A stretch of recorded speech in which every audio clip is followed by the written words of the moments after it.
علی مولا، علی مولا، زباں کے ساتھ دل بولا، علی مولا، علی مولا، نعرہ حیدری، یہ دوسری صفت امام کی، ہم نے انہیں امام بنایا ہے. امام یعنی آگے رہنے والا. ایک جملہ یہاں پر اور عرض کروں، یہ آگے رہنے والے ہیں.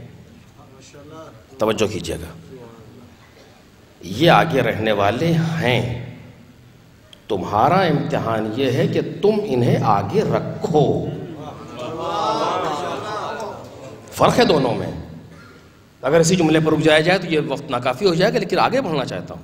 یہ آگے رہنے والے ہیں، تمہارا امتحان یہ ہے کہ انہیں آگے رکھو. ایسا نہ ہو کہ تم انہیں پیچھے ڈال دو.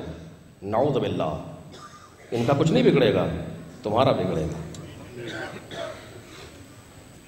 کائنات کی کوئی شے اگر ان سے آگے بڑھنے کی کوشش کرے گی ہلاک ہوگی. یہ طے ہے. کیسے آگے رکھیں؟ اب کل بھی میں نے آپ کے سامنے کچھ چیزیں عرض کی. کیسے آگے رکھیں؟ اپنی ذات میں علی ابن ابی طالب کو آگے رکھو. کیا مطلب؟ آپ تھوڑا واضح گفتگو کریں. جی، زبان کچھ بولنا چاہتی ہے، یہ بات میں دیکھنا کہ تم کیا بولنا چاہتے ہو. پہلے یہ دیکھو کہ یہ کیا سننا چاہتے ہیں. اس طرح تم انہیں بولنے میں آگے رکھو گے. آنکھ کچھ دیکھنا چاہتی ہے، یہ بعد میں سوچنا کہ تم کیا دیکھنا چاہتے ہو.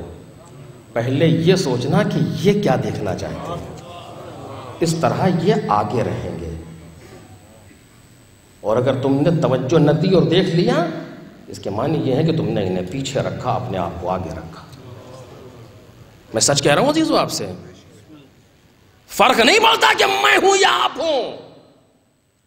مجھ جیسے انسان کو یہ جملے کہنے کا حق نہیں ہے، لیکن مجبوری ہے کہ جہاں بیٹھا ہوں تو کہہ رہا ہوں آپ کے سامنے. کسی اہل کو کہنا چاہیے اس طرح کے جملے.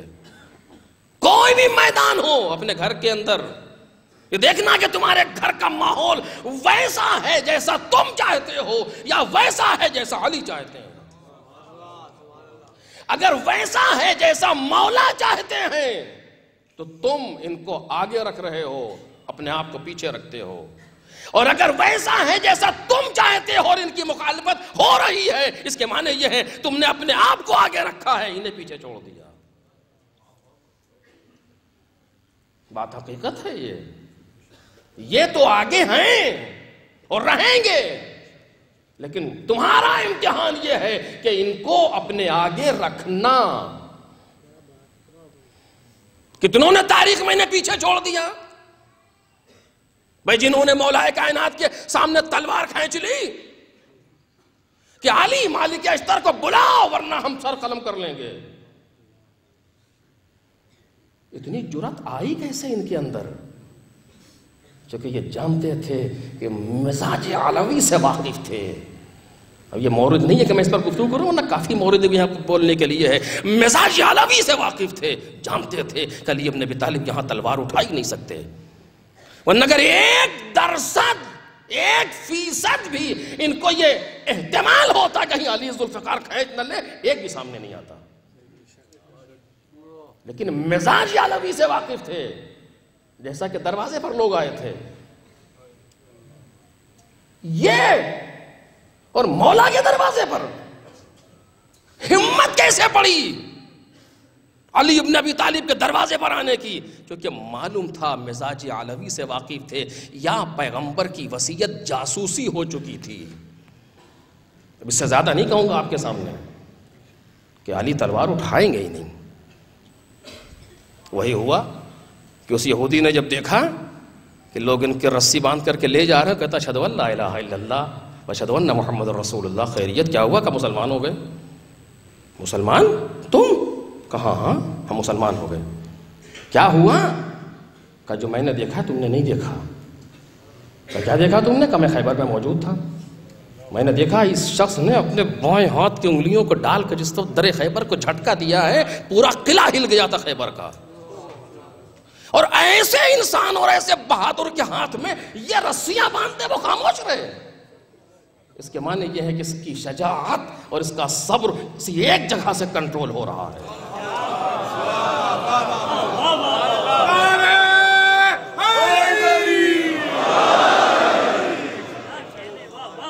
اور جب یہ کسی دین کا اتباع کر رہا ہو تو اس سے بہتر دین ممکن ہی نہیں. دیکھ رہے ہیں آپ؟ اب اس میدان میں ہمیں کیا ہے؟ اپنے آپ کو پیچھے رکھنا ہے، مولا کو آگے رکھنا ہے. پہچانو تلوار نکالنے کا میدان کہاں ہے، پہچانو صبر کرنے کا میدان کہاں ہے. اگر جہاں تلوار نکالنی تھی وہاں سے خود نکل لیے، اور جہاں صبر کرنا تھا وہاں جوش شجاعت میں آگے آگے، تو نہ وہاں علی کو امام مانا نہ یہاں علی کو امام مانا. ایک صلوات پڑھ دیں محمد اور آل محمد.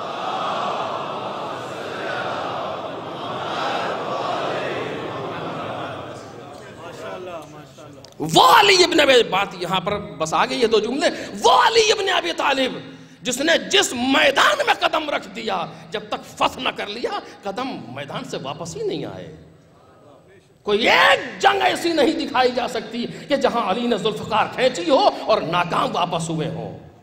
جس علی نے ایسی شجاعت کا مظاہرہ کیا، اسی علی نے ایسے صبر کا مظاہرہ کیا، تاکہ ہمارے چاہنے والوں کو دونوں جگہ امامت کا نمونہ ملے.